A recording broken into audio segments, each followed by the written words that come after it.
Hello and welcome to another episode of the Black Dog Sports Podcast. I'm your host, Arthur Hosey Jr. of the class of 08. That's a year. Yeah, 08. Okay, yeah. And I'm joined by Mr. Derek Thomas of the Mississippi Valley State University class of 93 or something like that. What's on 2002, your dude. mind? I ain't that old, really. Oh man, just chilling. Man, we got an exciting show. I don't want to say exciting. Just a good show. A lot of news happening, in Bulldog land. You know what I'm saying? We had the spring game, Super Bulldog Weekend. It's just even though no games are being played, it's plenty of news to discuss and talk. But no basketball or football being played. It's plenty of news to discuss across both sports. So we here for it. Okay, so I'm gonna start off. We had a certain order, but I'm gonna start off talking about the fact that the spring game was some shit, and I want you to change my mind. Wait, Well, wait, wait. Let me wait. Before we start with that in earnest, I know I said I'm gonna let you talk, but what the hell was going on with the audio? Like the whole time, it sounded like a T-Pain song or something like that. Like it's just like I can put you in a log cabin somewhere in Aspen. I'm like the whole time it sounded distorted. Like was that the case for you or what? I watched it on ESPN online, and no, it sounded pretty good to me. I don't know what was wrong with your audio. Maybe it was your TV. Man, on Nation, I had like three other people in the group said that it sounded weird to them too. Like Yeah. if somebody please tell us in the comments, did it sound distorted for you or no? Because mine sounded like T-Pain the whole time. But yeah, convince me, Tunchi. I'm curious as to who this even is. I'm gonna hope that it's Dimitri. Oh yeah. All right, yeah. This is Mr. Dimitri Clark. One of what is October Hall County's finest, right? Uh, what's on Yes, your sir. mind right now? Because we getting ready to talk about the spring game, and I was saying that the spring game is some shit, or was some shit, and Derek is gonna have to convince me that it wasn't. Okay, but we gonna let you go first. Convince me that the spring Since game you're was our trash. guest, You said convince you. You kind of broke up on the question at the end. Okay, convince me that the spring game wasn't trash. Um, I want to say it wasn't trash because we got a good look at the transfer Jack Abram. I definitely think he's making a push to be the starter. I think in everybody else's mind right now, I definitely think he's probably their starter. Um, I think we got. I think we just got a good look at all the transfers. I think we already knew what we had coming back from previous season, but I think all the transfers we got a good look at that, and they pretty much impressed in my eyes. Jalen Green, I want to say the transfer from Texas, he looked very well back there in the secondary. Man, I forgot we even had a transfer from Texas. Jack Abraham, he did look good, but well, I'm gonna let Derek say what he got to say first. But yeah, Derek, what you thinking? what? Convince me that Super Bowl convince me that the spring game wasn't a cluster. Well, I mean, it was good to see Mississippi State football in the spring. You know, I won't say it was a cluster. I mean, we got a chance to see, like you said, Jack Abraham, a seasoned transfer quarterback from USM, from Oxford, by the way. I Didn't know agree that. with Demetrius that he could potentially challenge Will Rogers for the starting job because he does have more college experience than Will Rogers. He's been through battles, even though coming out of, I think what they're in what Conference USA still. Um, he's still college experience, college experience. But Mike Leach did not close out the starting job because he wants to see Sawyer Robertson compete. So it's possible that he could beat out Will Rogers and Jack Abraham. But here's one thing that I liked in the spring game. One thing that I liked. We actually ran the damn ball. we ran the damn ball in the spring game more than we almost more times than spring game. I think what let's see what 37 times. We ran the ball more in spring game than more than half our games. As far as individual games. I don't think we had many games we ran the ball over 20 times. So to run the ball, even though we're in the spring game, it was good to see that. But still we had over 600 yards of passing offense. I don't know if that is good or bad because we have a starting cornerback tandem of Martin Emerson, Emmanuel Forrest coming back together again, and like you said, Jalen Green's going to play some safety and cornerback for us. So it was just good to go through a spring practice, and the good thing was we have not had any transfers yet in football, and some teams are still dealing with defections from their squad, decommitments. We have not had any so far in the spring. So if that keeps the spring from being a cluster, hey, that's good news compared to how we were last season, when everybody decided to leave during the season and things of that nature. Man, look, I said that I think we screwed because the white team rushed 3 and dropped 8 Yeah, in they the did. fucking spring game, and the offense couldn't handle in the spring game. So what are we gonna do when the actual season comes? Also, Will Rogers did absolutely nothing to solidify his position as the starting quarterback. He really gave us nothing. Jack Abraham looked a million times better than he did. And quite frankly, if you listen to the verbiage that Mike Leach used, where he was kind of like, oh, well, the quarterback position is wide open. He didn't just say, well, we go evaluate all the quarterbacks, we go blah, blah.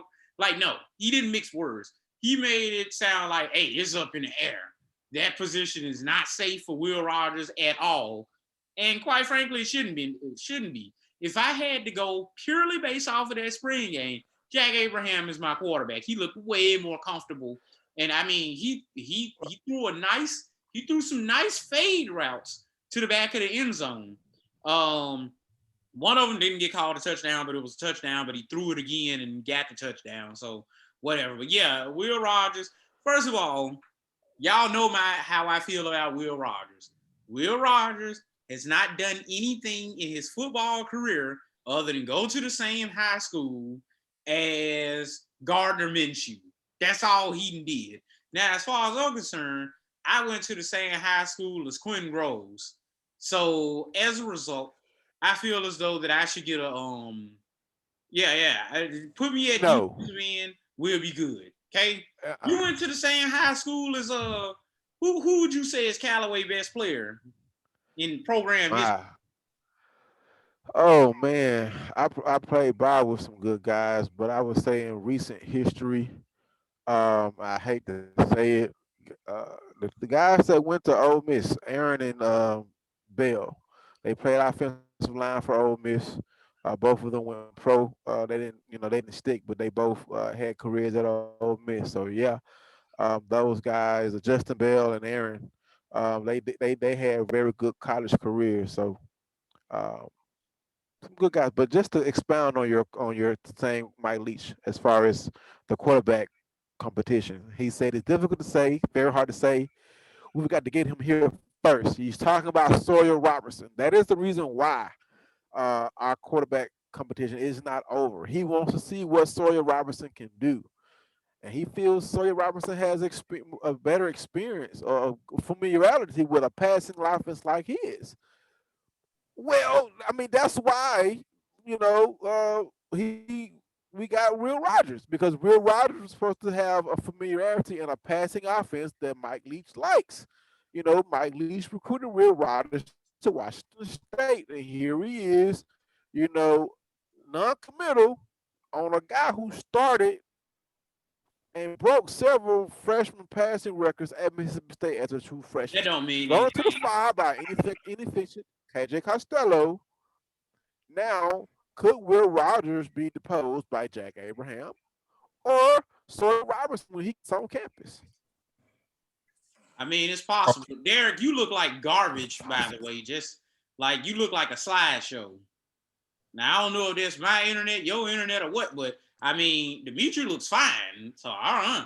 And also, while I'm at it, Dimitri, what is this you riding in? Because you got leather seats all around and sunroof, and I'm jealous than a son of a gun.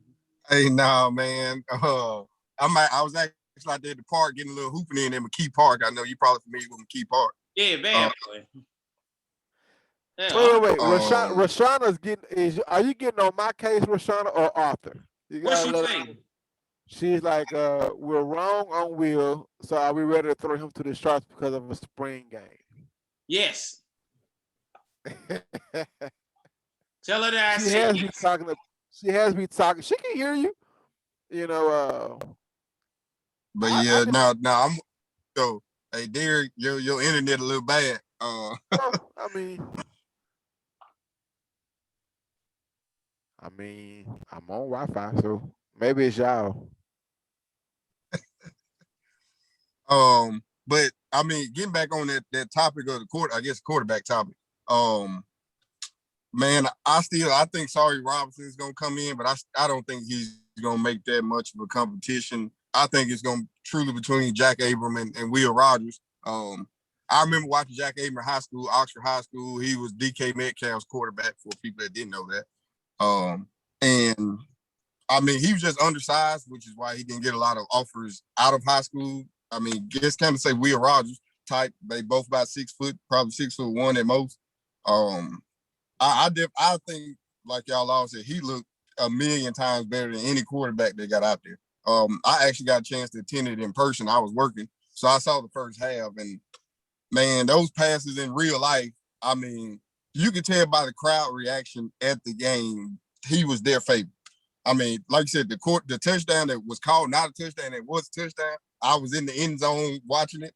It was definitely a touchdown, but and he went right back to the same play and threw the same pass and got a touchdown. That guy has some zip on the ball. Yes. Was that the Spivey? Yeah. Yeah, the Spivey catch. The referee said, I guess, because I don't know if we hit the ground and it bobbled. I'm in the end zone looking. I mean, I'm a few yards away. Man, it was a catch to me. Like I said, I got to watch the first half. I didn't see any of the second half, so I don't know what any of those other guys look like. I seen when Jaden Wiley got hurt, but they said he's okay. I saw he walked out with some cowboy boots on.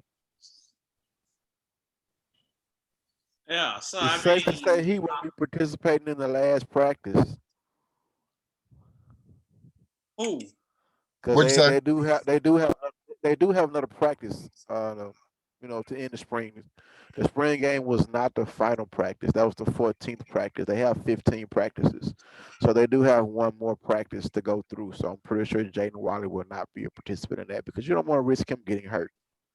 Okay, so let's go on to last time we talked about the fact that we feel as though that the women's basketball team is reloading. They're not rebuilding, they're reloading. Okay, we lost a lot of players, but we gained a lot of players, a lot of quality players.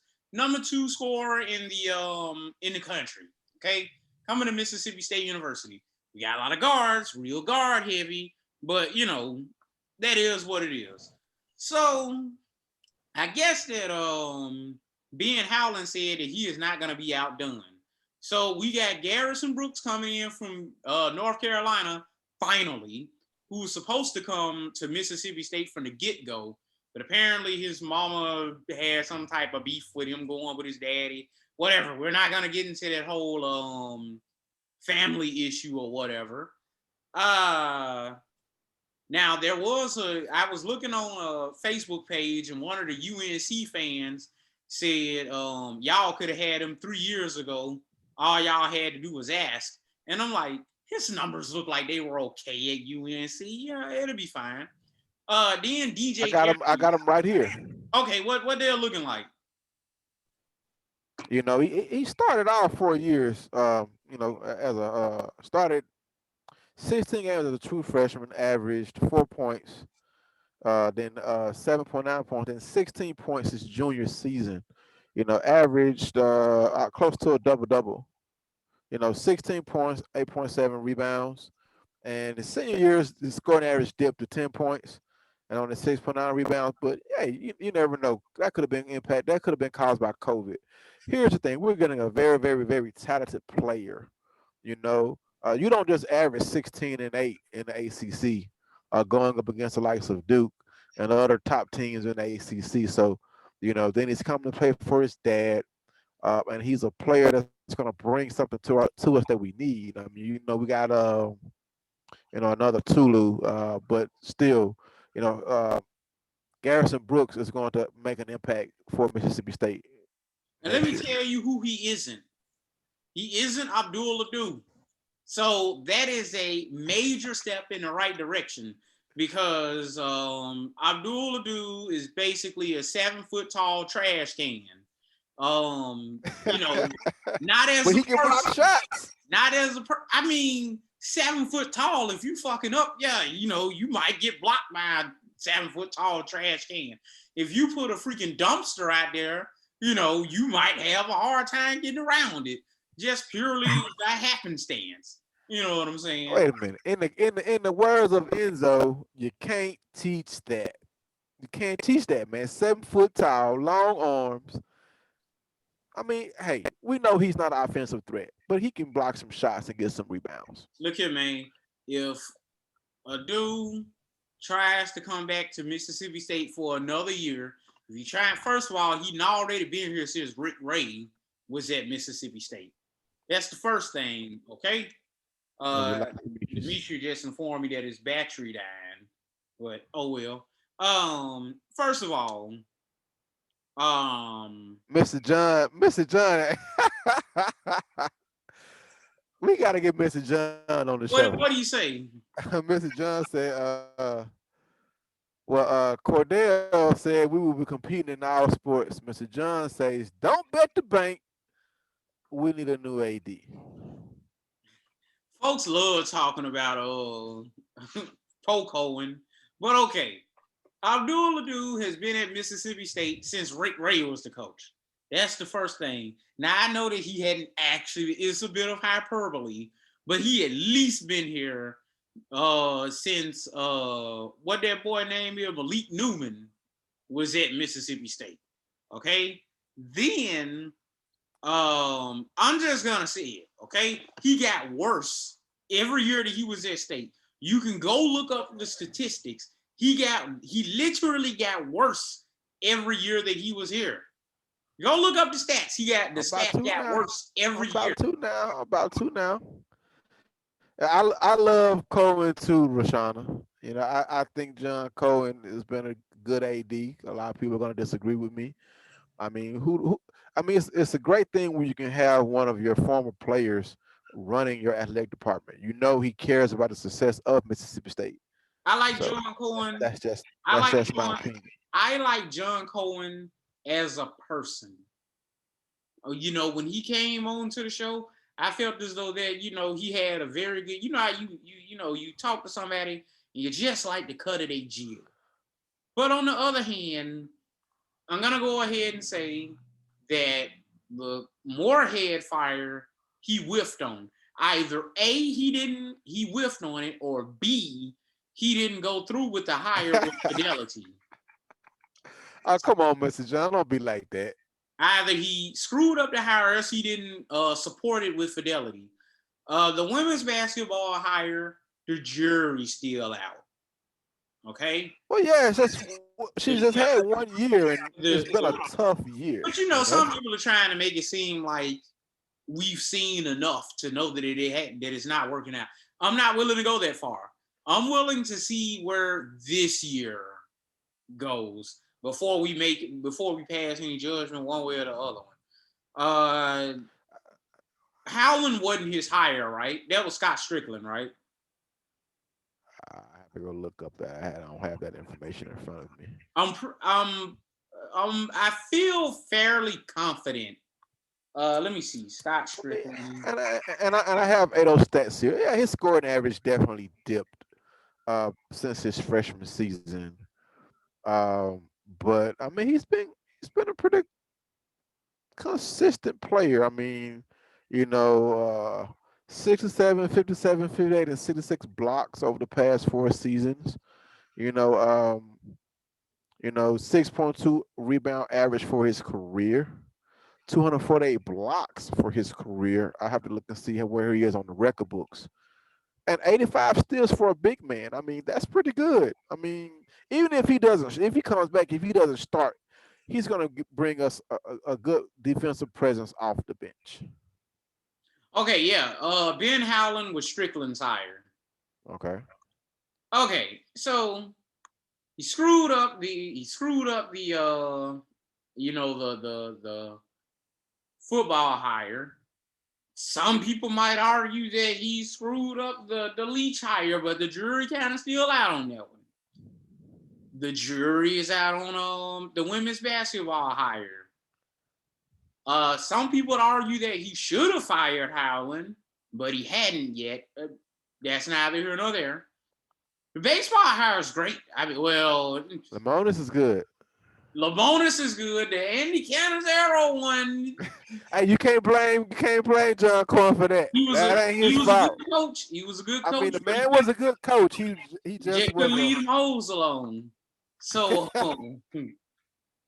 so he on Instagram flexing and stuff like that, trying to show off the good. Wait. Mr. John said he screwed up Canizero, Moorhead, pissed off Schaefer. Yeah, I'm gonna need some details on that, Mr. John. But we were talking. I was talking about that in the group. Okay, so I feel confident talking about this one, and maybe this is just what I heard. Now, the person that I heard it from is the same person who told me that what the guy name is, Joe Moorhead was getting fired. I knew about Joe Moorhead getting fired a solid 2 days before it happened. I just sat on it because I wasn't really sure. So the guy who told me about Moorhead getting fired also told me that there was an issue with Vic Schaefer, because Vic Schaefer, he always says praise the Lord and go Dogs, and that he was told to kind of lay off of the whole Christian shtick, because he says praise the Lord and go Dogs after every game, and then cusses out equipment people and stuff like that. Basketball coaches cuss though. I mean, yeah, coaches curse. And he was told, and that they told him that, hey man, you know how Hugh Freeze went out? He kept talking all that Jesus, Jesus this, Jesus, Jesus that, and you saw how that ended up. And that if you look at it, they say that Vic Schaefer was building this big multi-million-dollar house in Starville and then just left in the middle of it. Nobody does that. Like the Art Modell, huh? For the Art Modell. Yeah. So that's what I have had heard. If John Cohen would like to come back on the show to dispute that, I will not complain. Like I say, love John Cohen. Would love to get him on here and talk some more baseball. Love that guy. Okay. Wait a second. Wait, what do you think about DJ Jefferies? We talked about Garrison Brooks. DJ Jefferies from Memphis. Wait a second. So you know how I feel about transfers. If you're so great, why are you transferring in the first place? Okay. I feel as though that anytime somebody transfers, unless it's a situation like with the A team, 9 times out of 10, you got to a place, turned out you wasn't as good as you thought you were, because you got to remember, Penny Hardaway was this AAU coach. So this is a guy that you had a great relationship with, and he played a lot at Memphis. Huh? And he played a lot at Memphis. But I'm not saying that the dude ain't any good or anything like that, but much like when Deion Sanders was getting all them bounce back players from D1 programs, I was like, that don't mean anything. HBCUs get bounce back players all the time. Usual reason why they bouncing back to a HBCU is because they went D1 and found out they were trash. You know, they were dudes who were overrated. They got to the D1 program and it turned out that they was overrated. They didn't have the heart, you know, stuff like that. Or their ego was too big, whatever the case may be. So you getting all these bounce back D1 players don't mean anything to me. And then there's like, we got these 3-star players and they were also being recruited by Tulane and Louisiana Tech. And I'm like, oh, okay. So they're a 3-star, but they ain't that type of 3-star. Like, dude, yeah, they had an offer from D1 programs, but them D1 programs probably wouldn't. Former 5-star though, Arthur. Who? DJ Jefferies. Hey, if you want to see, he whooped us in the NIT championship game, 15 points, shot 50% from the field, 50% from 3-point. That's actually pretty good. But my thing is especially with him being from Olive Branch, like, you know, they talking about he returning home. I'm like, Olive Branch is a part of the Memphis metropolitan area. Like, that's like somebody, you know, leaving, you know, freaking Mississippi College. Like, they went to school in Jackson. They went to college at MC. I'm not saying that, and then they go to Alcorn. They be like, they're returning home. Be like, huh? Who said? Somebody said something. I'm gonna call you later, Mr. John. Like, you know, what Mr. John talking about? You go in there and look. I ain't saying that. Oh God, let me see. Is it that bad? Look at the video.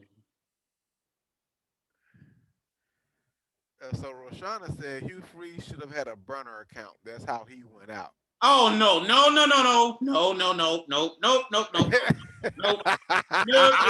Not saying that one. Nope. Where's Jeremiah when you need him? See somebody finally shit you up. Mr. John, keeps you to be quiet. Nah, that's one that even I'm steering clear of. All right, so all right, Garrison Brooks, like I say, I'm gonna reserve judgment on that one, you know, because this, you know, I feel like his last time we got our hopes up and his mama thwarted our plans, so we'll see on that one, okay? Well, it's official now, though, so you know. Huh? It's official now. All right, bad boy, baby. So yeah, I'm glad to have him along. You know, and he seems like a big stocky guy, whatever. You know, he looks like he at least has the physical tools, which I'll take that. I also feel like most of our basketball team has been playing. They've been punching above their weight. So the addition of DJ Jefferies and Garrison Brooks makes me feel a lot better. But now I get to talk about something that has me really excited. Okay, so unbeknownst to us, the Mississippi State Diamond Dogs won a championship this weekend. Okay, so the weekend before this one that just passed, Ole Miss played Arkansas in Oxford, where they were dubbed by the Clarion Ledger as the awesome weekend champions. They said that they lost the series, but they hosted an awesome weekend, okay? So people made a tongue-in-cheek awesome weekend champions banner that they put at Swayze Field. And we beat them. And I think that anybody who watched the game will say that our weekend was more awesome than theirs, okay? It's the Carnegie Hall of baseball. It is what it is. So we won the awesome championship, the awesome weekend championship from Ole Miss. Now, first of all, Derek, have you ever been to a game at Ole Miss, for a baseball game at Ole Miss? No. You hadn't? Okay. I've never been to any sporting events on that campus. Really now? You gotta okay. You gotta do better. All right, now. We've had this conversation a million times. I went to Ole Miss for 2 years, right? most of it's not a bad place to watch a game. The facilities are really nice. Their fans are kind of rubbish. I'm not gonna lie. Their fans are front runners. They only cheer when they're winning. Okay, they talk a lot of smack when they win, not so much when they losing. Okay. The basketball arena that they got is like, you'll go there. If you go to that basketball arena, you'll go back to the hump and be like, man, what we doing, man? What are we doing? Like, why? What is this? I mean, it's a You know. brand new facility. It should look better than the hump. But you know, my feelings about Mississippi State is that sometimes we make new facilities and we kind of whiff a little bit. Now, I'm getting to this. Okay, so softball facility, really nice. Tennis facility, really nice. Rubber Awards does an awesome job with promotions and things like that, right? Not gonna lie. I wish I could lie to you, but I'm not. The baseball field, it's a nice place to watch a game.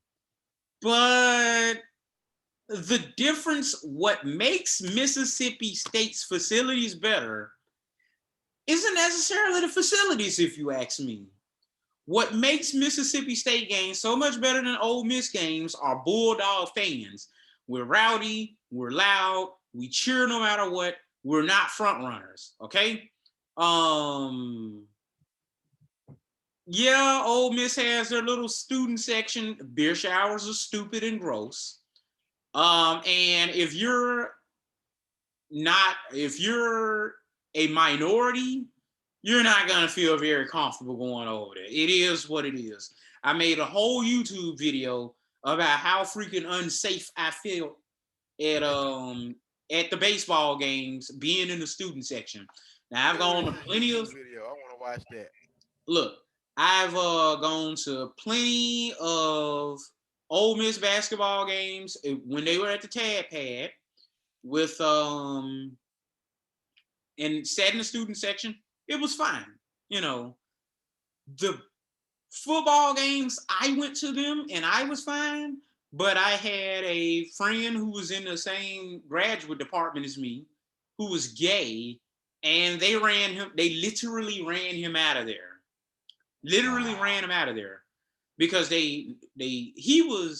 somebody was saying something racist.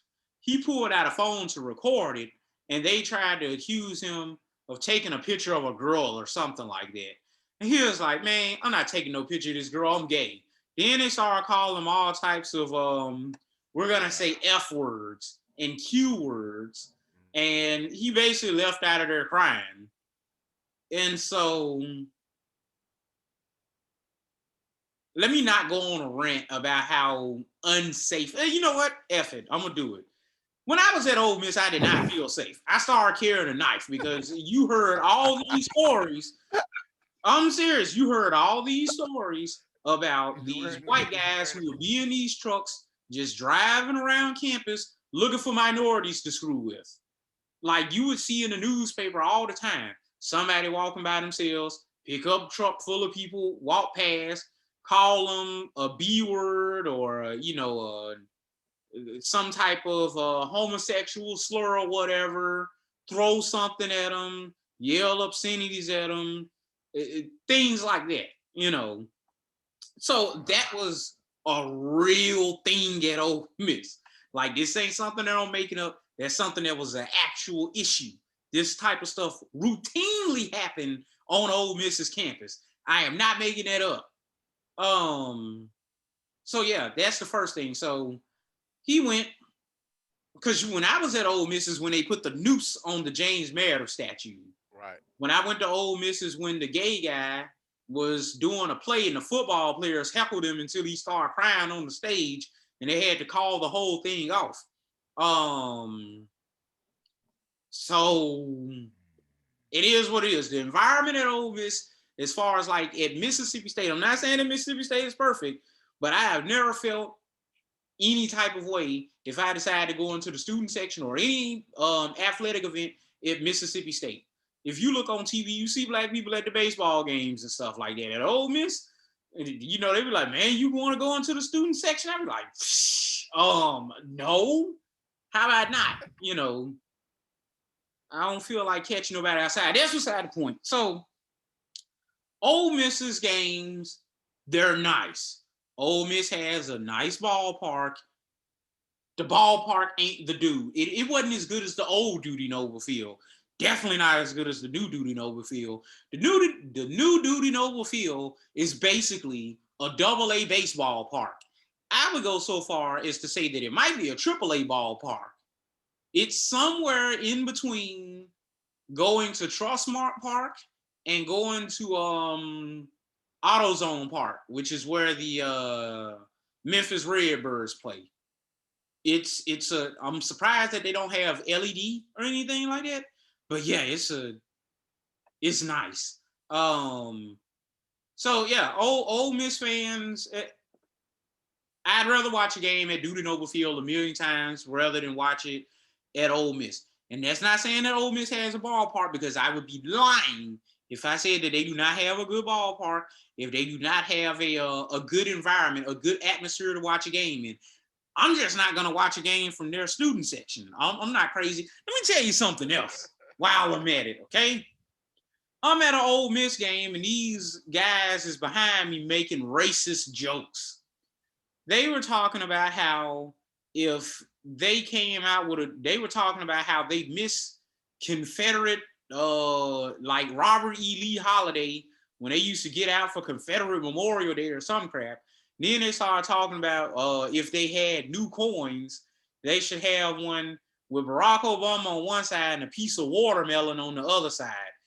Like,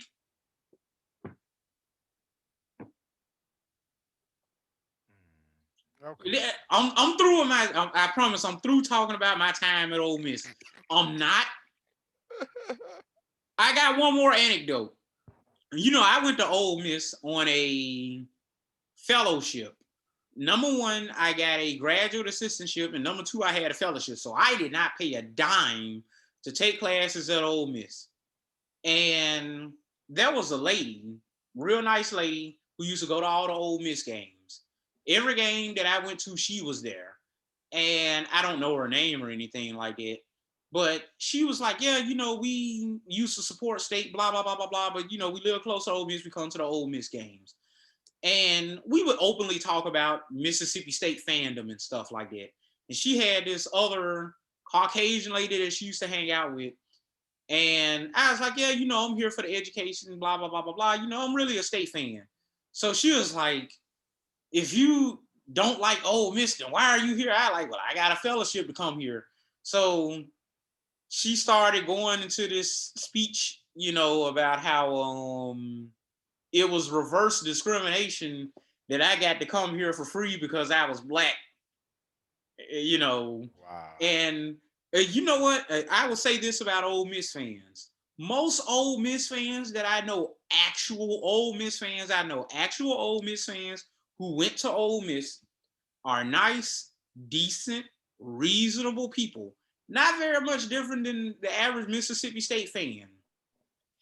It's the Ole Miss fans who didn't go to Ole Miss who always suck. I don't know what that's about.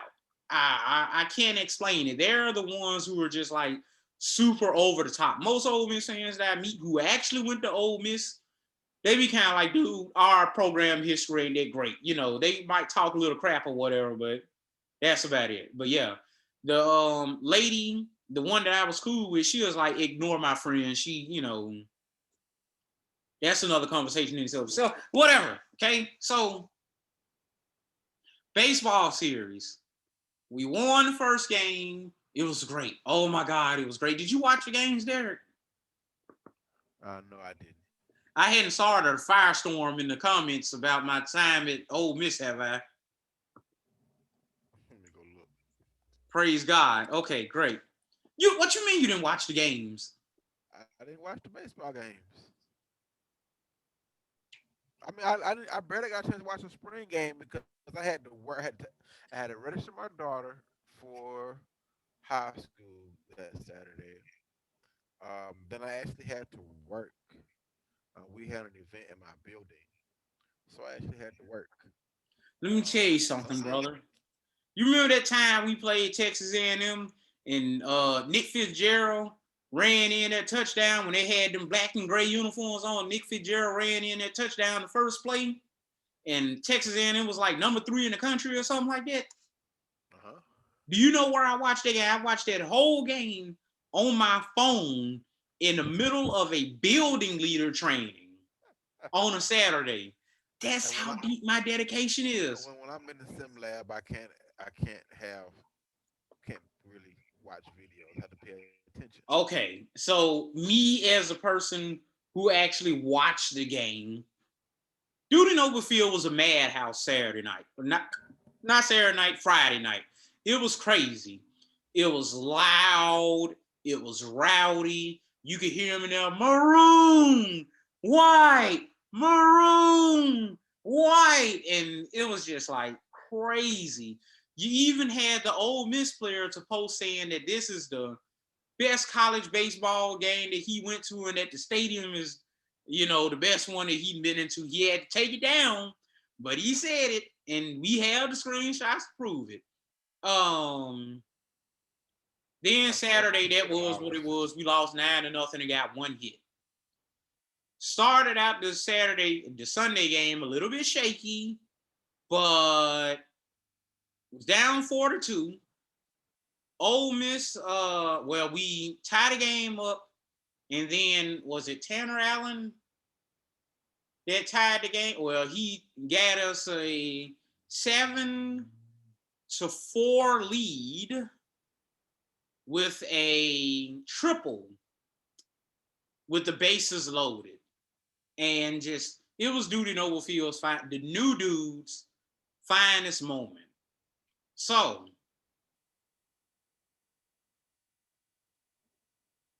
great weekend. Ole Miss fans, I love Ole Miss fans. Ole Miss fans are so predictable. I knew before the game even ended that their excuse was going to be, well, y'all won 2 games to our 1, but we scored more runs over the weekend than y'all scored. I'm like, this ain't the freaking UEFA Champions League. It's baseball. You don't win off an aggregate. Okay? So they're trying to say that, yeah, we lost 2 games, but we actually won because we scored more runs over the course of 3 games. I'm like, man, get the F word out of here. So, Derek, I think that the question now is this. How do you feel about the COVID protocols and so many people being in Duty Overfield? Man, look, I mean, I work in healthcare, so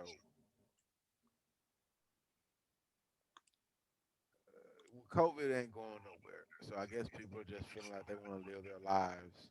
Now, didn't Tate Reeves lift our mask mandate? What'd you say?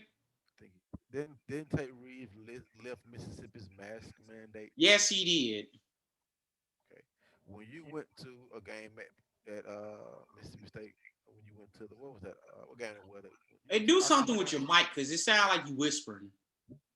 Oh, what about now? Is that better? Yeah, that's a lot better. Okay. When you went to the game, did people have on face masks? It was nobody had on face. Some people had on face masks, and even if they did have face masks, a lot of people had them, but they weren't wearing them. Quite frankly, like I had my mask or whatever, but I didn't really bother wearing it. What nobody else wearing now. I guess people are just saying, I'm gonna live my life. It was great. And if COVID takes me, COVID takes me. Look here. Me, I'm gonna wear my mask and use my hand sanitizer. Cause I ain't trying to get COVID. Look here, man. At this point with COVID, I feel like it might end up being a deal like the flu shot or something like that. You know what I'm saying? Where it might be some stuff that some people get, every now and again and stuff like that. I've known people who did all the precautions and they got COVID anyway.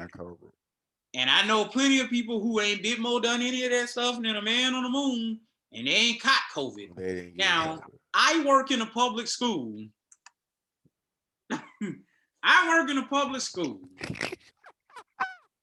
I'm gonna go ahead and say that the COVID guidelines, like it,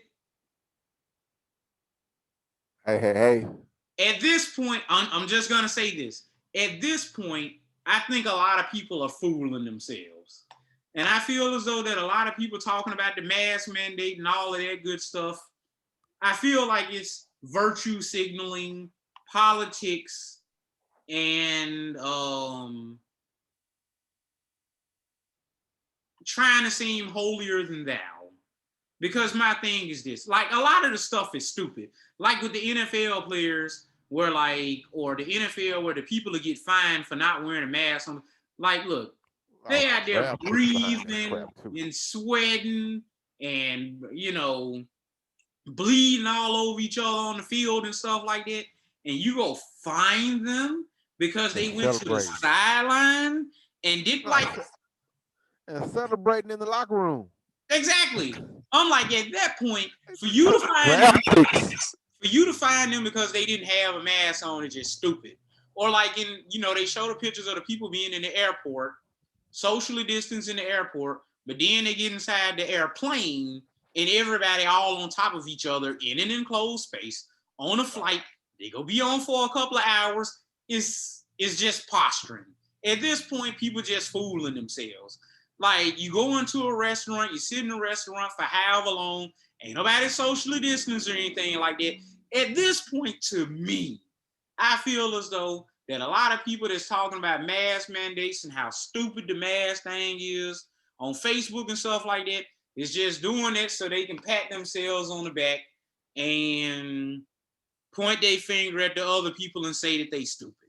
I feel as though at this point, and then another thing with the mask, do you remember back when COVID first started and they said, yeah, you can wear a mask, but only an N95 mask is actually going to do anything to stop the spread of the virus. If you got on one of these masks like this, you might as well have nothing on at all because it's not actually thick enough to actually stop the germs and whatever from spreading. I personally feel as though that the whole mask thing is a means to cut down on mass hysteria, which that's fine. But I think at this point, people are over it, you know. And it is what it is. Like, I have been in some situations, whether it's at my job or somewhere out in public and stuff, and I'm like, if that didn't start this big super spreader event, then what are we even doing? I'm like, I went to the baseball game 2 weeks ago, the incubation period for COVID and blah, blah, blah, blah, blah, then went through and stuff like that. And I ain't heard nothing about this huge rise in people who got COVID as a result of going to the Ole Miss game, the Mississippi State game, whatever. So I think at this point, people just fooling themselves. And let me tell you something else, brother. People talking about Tate Reeves getting rid of the mask mandate and stuff like that. Most places I go to, you still got to wear a mask. Tate Reeves didn't make it where everybody can just walk around without a mask willy-nilly. He just said that the state is not going to mandate that you do it. I live in Jackson. Jackson still has a mask order. When I go inside a Family Dollar, I got to put on my mask. When I'm in the school, I got to put, you're supposed to put on a mask. When I'm in Walmart, I got to put on a mask. You know, so I think that to make it seem like what Tate Reeves did was make it where nobody had to wear a mask anymore is somewhat misleading, you know. Yeah. Okay. So yeah. So Derek, what about you? What do you think about the whole? Are you cool with them going full capacity at the baseball games or nah? I can't hear you. My bad. I think it's time to let people live their lives. Um, just take precautions. I mean, wear a mask, have hand sanitizer. You know, I mean, we can't stay inside forever. So, yeah, I think it's time to have capacity at baseball stadiums and definitely for the fall with football. We need it. Got to have it. Yeah, as far as I'm concerned, I think that the thing is this. There's nothing.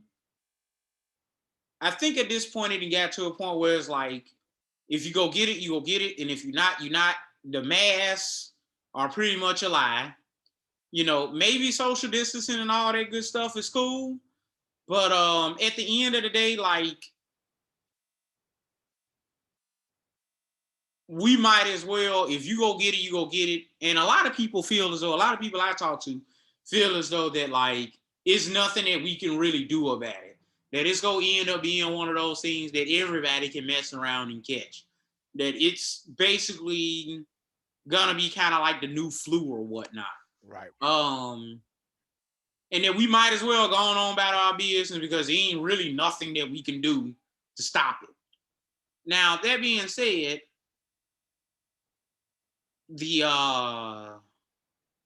what you call them things? The vaccines is another story entirely. You got vaccinated, Derek? Yeah, I did. You get first and second one? Yeah. Okay. I got my first one. I'm getting my second one on Wednesday.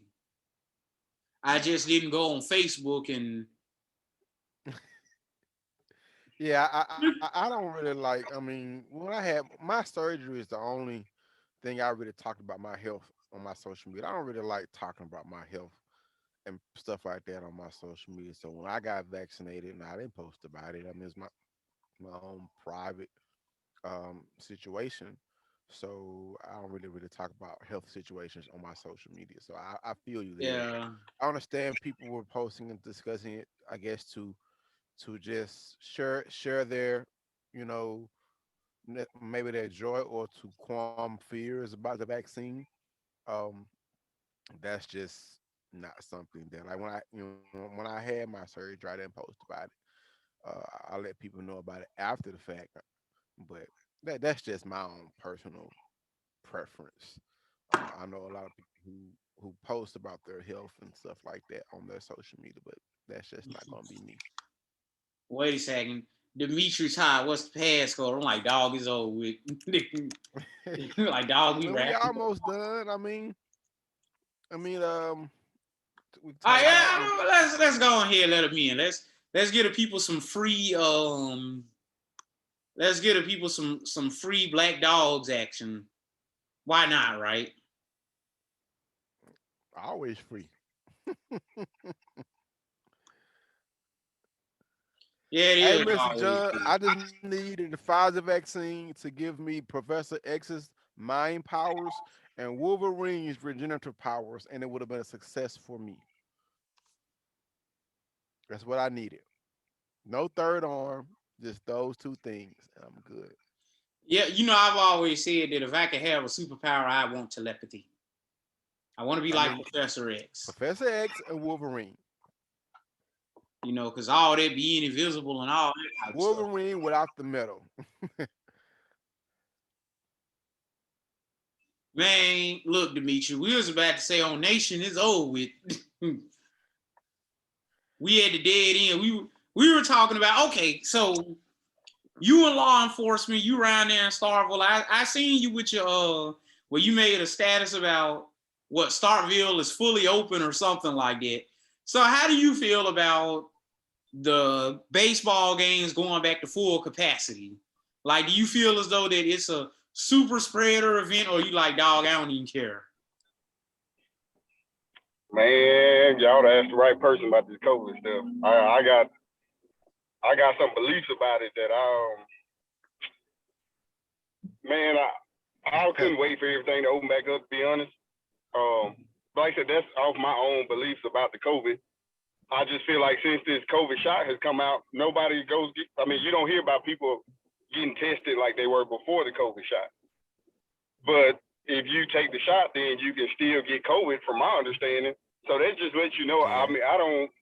My own personal basis, I don't think it was as bad as it was made to be. Because I know here in Starkville, people have never stopped partying.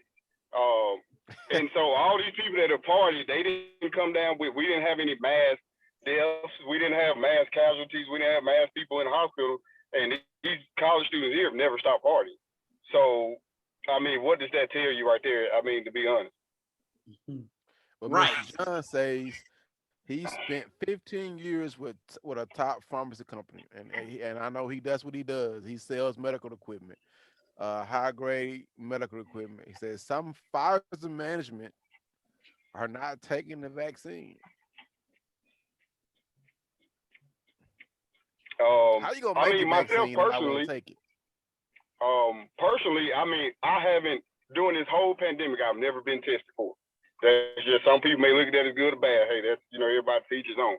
But I've not been. I can taste my food. I'm good. Like I said, so throughout this year and a half thing, I've not been tested once. I've never lost my taste, never lost my smell.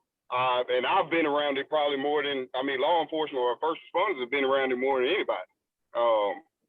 So, I mean, my shift, we had some, you know, my department was affected by positive tests, but nobody was ever down sick that I know of. So, I mean, like I said, that's my view of it. They've never stopped partying here in Starkville. All these house parties and all that, we've never had mass casualties, mass deaths. So, what does that tell you? That same thing I said. I went to the Kentucky game. Kentucky game was packed like a son of a gun. And I ain't heard nothing about this mass amount of people who got COVID and people who died. So that is what it is. And also with me being a teacher, I got, you know, X amount of kids inside of my classroom, going to the cafeteria, testing all that good stuff. I'm like, it is what it is. I feel as though that, you know, as what his name is, Bo Bound said, he feels as though that a lot of local politicians got a taste of power and they don't really want to let it go. Because now they're talking about, well, you took 2 shots and you're going to have to take a third one. You probably going to have to take one every year. I'm like, man, y'all can get, after I take this second shot Wednesday, they can kiss my ass. I'm not taking no more. I'm going to treat it like I do the flu shot. I don't never get them. Exactly. Yeah. I know I'm the youngest out of everybody on this podcast, but in 26 years, I've never taken a flu shot, and I don't think I've ever had the flu either. So, I mean, that. Exactly. Yeah, I don't get the flu shot annually either.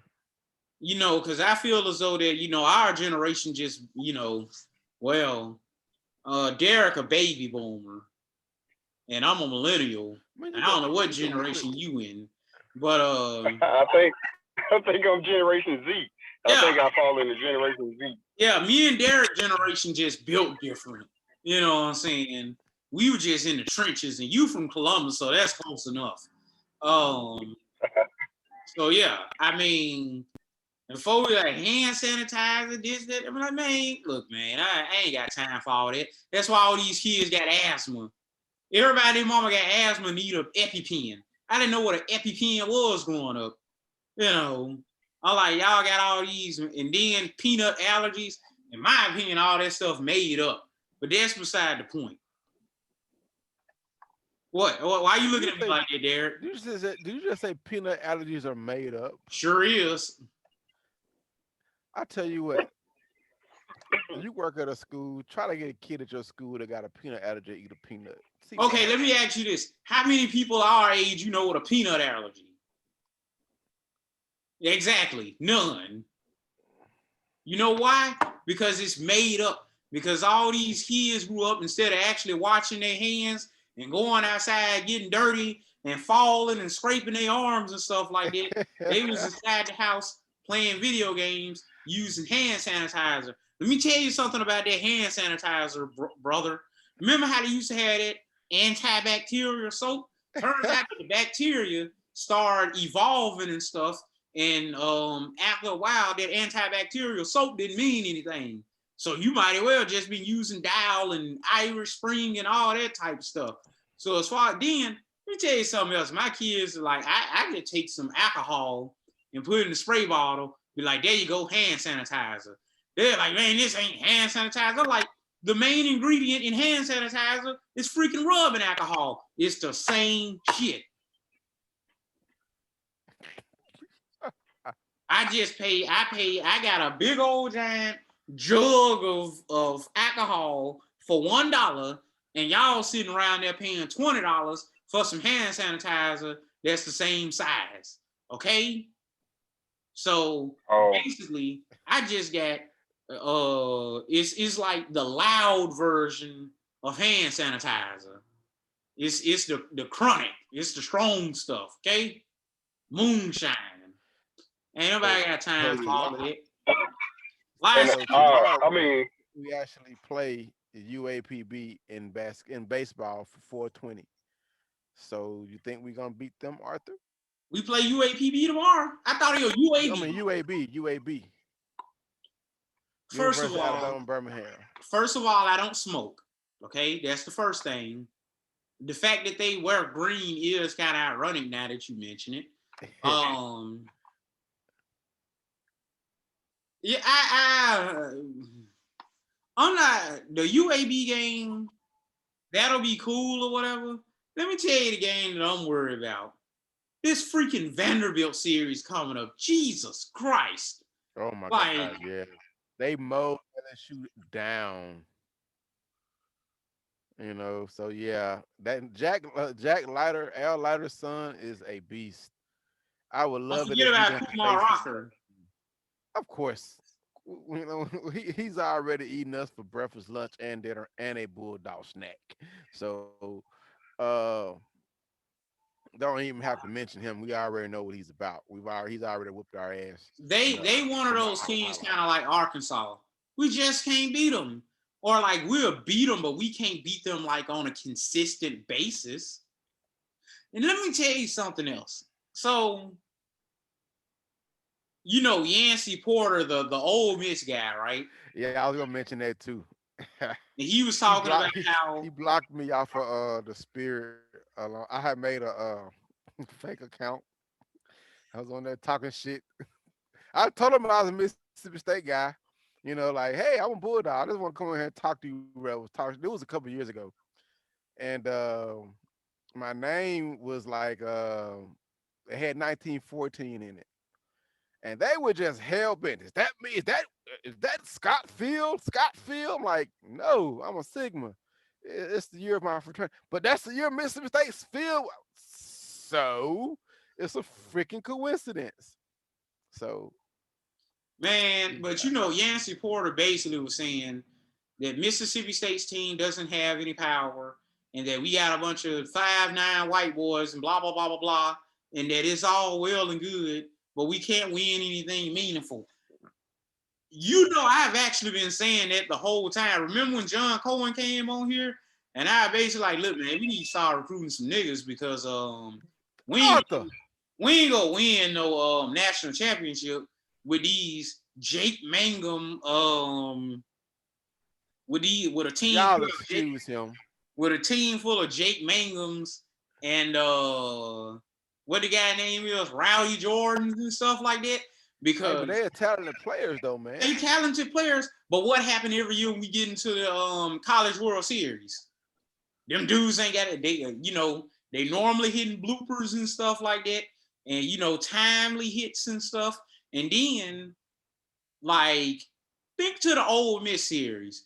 We had a few balls that should have been home runs, but these little small dudes, they got warning track power. They not hitting home runs like they'll hit a home run every now and again, but for the most part they got warning track power. Look at that the 3-run triple that who was that Logan Tanner had. That should have been a grand slam. He hit it. He got all of it. It's quite plenty of Mississippi State games. The players got a hold of all of it, hit the ball really well, but they only got warning track power because they so freaking little. So Now, basically, we need to recruit more power hitters. That's what you want to see. not even necessarily power hitters, just that the dudes that we have are so freaking small. Like, where's our Hunter Renfro? Where's our Hunter Renfro? Where's our Rafael Palmeiro? Where's our Will Clark? You know, we don't have any guys like that. We got a bunch of Dustin Pedroias. And really, I mean, why you think you never hear from these guys when they leave state? So, and don't get me wrong.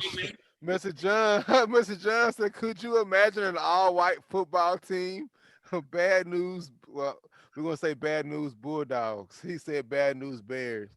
You know what I'm saying? Look at a team like Michigan, a team like Vanderbilt. When Vanderbilt comes out there, they have a pretty good mix of ethnicity. Michigan, I was looking on their website. They got Hispanic players, they got black players, and they got white players and stuff like that. So to me, that's why when Mississippi State gets to the College World Series, it's always like, you know, something missing. We can just never quite get over the hump. Now, they just got out-coached in 2013, but that's beside the point. The problem now is that we got a bunch of little small white guys. They have a lot of heart and stuff like that. But when they get to the, it kind of reminds me of like Persia, where with the Persian Empire, they could call upon these different types of people that they had conquered from all over the world and stuff like that. It wasn't just, you know, they could take different approaches and stuff like that. You know what I'm saying? And we just got a bunch we just got a bunch of 5'9" dudes on the team. Like, you know, we got a Brad Cumbest here or there. Hey, but when we had the power, you didn't like Wes Ray. You said Wes Ray wasn't a good baseball player. Wes Ray played baseball like fucking Ichiro Suzuki. Like, this dude was out there hitting bloopers in the infield, then trying to leg one out to first base. He out there playing like he playing for the softball team and slap hitting, running toward the ball, slapping it onto the ground while simultaneously running to first base. Unlike this dude is like 6'5", 260, and he hitting a bunch of bloopers. Like, what the heck is going on? Like, dude, I need you to swing for the fences every time. Like, what are you doing? But you know. I mean, I really got a question. I don't know if y'all went over this now. Like, I know I missed 95% of it. But like I said, going to basketball with being Howland, the boys team, if he doesn't win, I mean, what are his expectations of him keeping his job or not? Tournament. Not only do we need to get to the tournament, we need to actually win a game in the tournament. None of that bullshit like when we played Liberty and we got to the tournament and then we lost in the first round to Liberty. Like, no. That being said, we need an exit strategy. Like, we don't want to end up with Rick Ray Part 2. Or let some people tell it, Coach McCray. But like I say, I feel as though that Coach McCray, she might be fine after next season. Derek, what about you? What's the expectation going into next year? Well, you saw when I saw these transfers coming, so I was like, so I guess that means we're not gonna fire Howland, you know, because you bring in Garrison Brooks for his last year, you know, you're not gonna make a change because he's coming on to play for his dad. Bring in DJ Jefferies. He's going to have 2 more years of eligibility left. You know, we just signed a highly touted combo guard out of the DC area. So we bring in good players. We just haven't taken the next step as far as to the upper echelon of the SEC.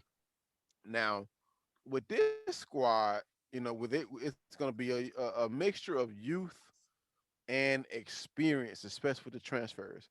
Man, we better be top 4 or on the cusp of possibly winning the SEC of bringing back the players that we have because we know DJ is going to come back. He's not going to go pro.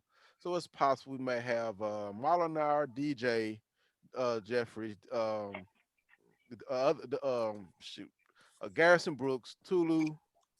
You know, I mean, that's a starting five for you. You know, both DJs, Garrison Brooks, Tulu, and Molinar. So that starting five, who you gonna stop? If everybody plays at their best, all five of those guys can score 20 points in a game. So we better compete in the SEC next year. We better be All top right. three, top four. We better not be lower than six. That Vanderbilt game scared me, dog. I know I'm completely off subject. Now, Mr. Tunchi, was you getting ready to say something? It sounded like you started talking. Yeah, I'm just saying I agree. Man, I've been one of the main people that said, Howland recruits well, but what have we truly done with them? I mean, we've had some go pro, and that's based off pure talent, and they probably should have went higher. But I mean, I definitely think, man, we need to be the either championship game of the SEC or the game before. You know, I mean, we need to be, and we definitely need to get past the round of 64 in the tournament. So I And I think Howland is just that guy. You know, Howland's that guy where he does just enough to keep his job. But how long are we going to be like? Okay, we're going to take just enough. How long are we going to put up with that? Let me ask y'all this: how do y'all feel about reconciling with Rick Stansberry? I want Stansberry when Rick Ray left. That's what I wanted. I guess. What about you, Dimitri? Man, I'm all for Rick Stansberry coming back. Man, shoot, I'm ready for anybody, Rick, to be honest. And y'all be giving Pope being Howland hell. If we fired Howland, Huh? do we go after old Miss's coach who's a Mississippi State graduate? In my opinion, he's not doing so hot with he's basically doing the same job at Ole Miss as Howland is doing But he hadn't been at State. as long as Howland's been here though. Huh? So are there any other Mississippi State graduates that we would consider hiring for the position? I've heard some rumors about some guys. Isn't there like a couple of schools out there that are tournament teams that have Mississippi State graduates as their head coaches? I'll have to go research that. Well, yeah, I don't know that. At one point, they were talking about like, wait a second, let me see if I can. Wait a second. Okay, let's see. Mississippi State basketball. Let's see if we got any crap. I need blah blah blah blah blah blah blah blah blah blah blah blah. I ain't got Mississippi State basketball anywhere around here. Crap. There we go. Let's see if we got any former players that's freaking coaches somewhere. God dang. You know what? We can bring in Billy Bagley. Al Perry was coaching in college, but I know the last job I know he had was at Mississippi Valley. What about Billy? Let's see what Billy Bagley up to these days. Oh, he's at EMCC, right? Yeah. Yeah, I know. I know Coach Bagley. Me and him. I mean, we've spoken a few times. Oh goodness, I remember Billy Bagley was one of those guys that always got into the game. We was up by like 20, and he would come out there and awkwardly flail around the court and maybe hit a three, and Lawrence Roberts would be on the sideline laughing. Love those guys. I always called them the Mavericks. They're the white guys that got into the game when the game was out of hand. Love those guys. Yeah. I'm gonna assume that all their families were just boosters or something like that. Cause don't we got like the Bagley College of Engineering on campus? Derek, you don't even Now, know. now that you say that, I think it is something like that. Yeah. Or just like we had that Joseph Ayuk dude or whatever that was on the team, and that's like the name of a sporting goods place up there in Madison.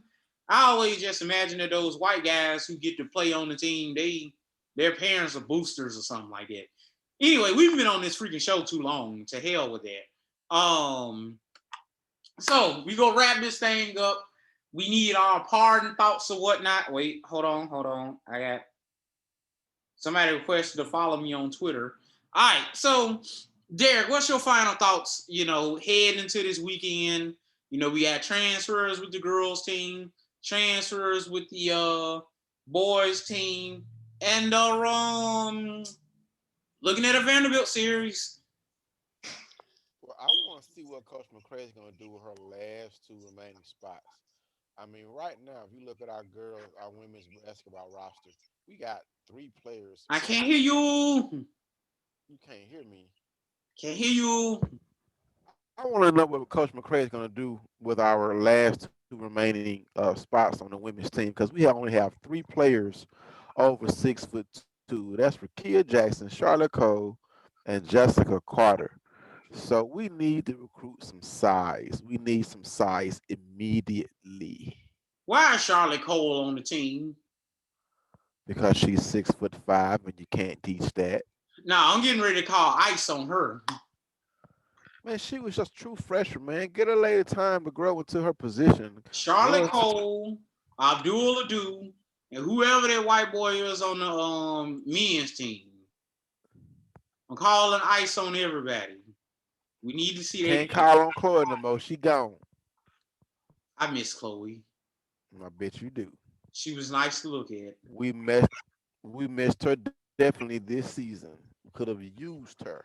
I believe she was just hurt. She was still coming off that ACL thing and wasn't quite right yet. But all right, so let me let Dimitri, yeah. So what's your part and thought? What's the last thing that you want Bulldog Nation to know? Man, like I said, I mean, in regards to the boys basketball team, like I said, I'm just gonna see. I'm ready to see what Howland does with this group. My expectations aren't high because I mean I've had them high the past 4 years. With the girls, now I'm definitely excited. McCray Pitson, she's definitely got me excited with the 3 sisters that she added in the conference, whatever conference that was, the Player of the Year, Conference USA or somebody. Middle Tennessee State. Yeah. Well, no, I'm talking about the girl from Tulane. I think they're. Oh yeah, Tulane. I'm excited about the girl she's brought in. I do want to see some post players or some whatever you want to call them, forwards, post players. And then on baseball, man, coming up Vanderbilt, I don't know, man. They got 2 pitchers over there, Kumar and I forgot what's the other guy. Them some bad guys on that. I don't know. Anything is up in the air for Mississippi State on baseball. You just never know what they're gonna do. Sometimes our bats pop, like we played last week against Auburn, and we were putting up 18 runs. And then we got some games like Saturday against Ole Miss where we get 9-0. But like I said, I mean, I'm pretty optimistic about Mississippi State sports. Mike Leach and McCray are in their prove-it seasons. Ben Howland's in the same way. So I think we got 3 sports that improve it season. And I think we got 1 sport in baseball baseball is going to be baseball. Let me tell you something about that baseball program. I hadn't said it once, I'm going to say it again. We need to win a championship. At this point, I really don't care how we do it. And I said it once, I will say it again. We need some black and brown people on the team. Okay? We need some people with some Spanish sounding names. And we need some people that look like us. Okay? And John Cohen is talking about the fact that with the way that they do the scholarships and stuff like that, look, we need to do like they do at what the name of that place is?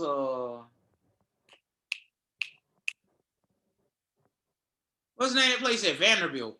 Where they bring them in on like a partial baseball or they bring them in on like a athletic scholarship. They basically got a special scholarship set up specifically for the baseball players, and that's how they kind of skirt around it. Like John Cohen needs to find somebody to finagle some stuff so that we can get some of these African American players who might not be able to afford to pay to go out of their pocket or whatnot. Y'all need to figure something out, okay? Our safeties on the football team is trash. Put them on the roster as a full scholarship football player. You know, usually the baseball players can play football. Find some dudes who can play both. Squeeze out of it. Get them one of them spots on the football team, on the basketball team as a trainer.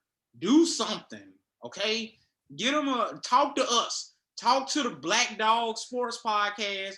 Hey, look, we got the Black Dogs Matter Facebook group. There's like 850 something people up in there. I'm pretty sure that we can swing some money to get, you know, some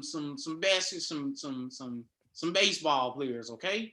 We got the Mississippi State Black Alumni Group. You use Ole Miss tactics, bro. Yeah, I mean, we gotta figure something out, okay? This is an arms race. First of all, we can't let Ole Miss win a national championship before us. And number two, definitely not. We can't keep talking about how we the premier program in Mississippi and in the United States and all this type of crap, and we ain't got no national championships. We have to win a national championship. We might have to Hugh Freeze it, okay? Nah. Look, I don't care. The NCAA can come back later on and strip the title from us. I don't care because they can't take the memories away from us, okay? You saw what Ole Miss did. They won that Cotton Bowl and blah, blah, blah, blah, blah. I'm pretty sure most Ole Miss fans will tell you that it was worth it. About the memories, man. It was worth it. I mean, I don't care. It was worth it. We need a national championship to legitimize our program. South Carolina got 2. Florida got 1. LSU got 3 bajillion of them. You know, everybody got a championship except for us. And we had some damn good teams. And we just can't do it. How do you have Will Clark, Thickpen, freaking Brantley and Palmero on the same team? They didn't even get to the College World Series finals. How does that happen? You know, so I mean, we got to figure something out in baseball. I'm tired of this because Mississippi State, we really good. If we win, in my opinion, the only way Mississippi State can possibly win a championship is that we have to have a path that doesn't have a Vanderbilt or an Arkansas in it. Good luck. We can't beat them. We can't beat them. We cannot beat. We maybe can eke by and beat an Arkansas for one game. We might can eke by and beat a Vanderbilt for one game. We can't beat them 2 times out of 3. We just can't. We just can't. Not when they got Kumar Rocker and that the lighter dude on the team. We can't. We cannot. Like maybe we can't. We got to figure something out. We need some black and brown people on the team. I ain't gonna lie though. Hey, Buddy probably got the best name. Probably got the best sports name I've ever heard.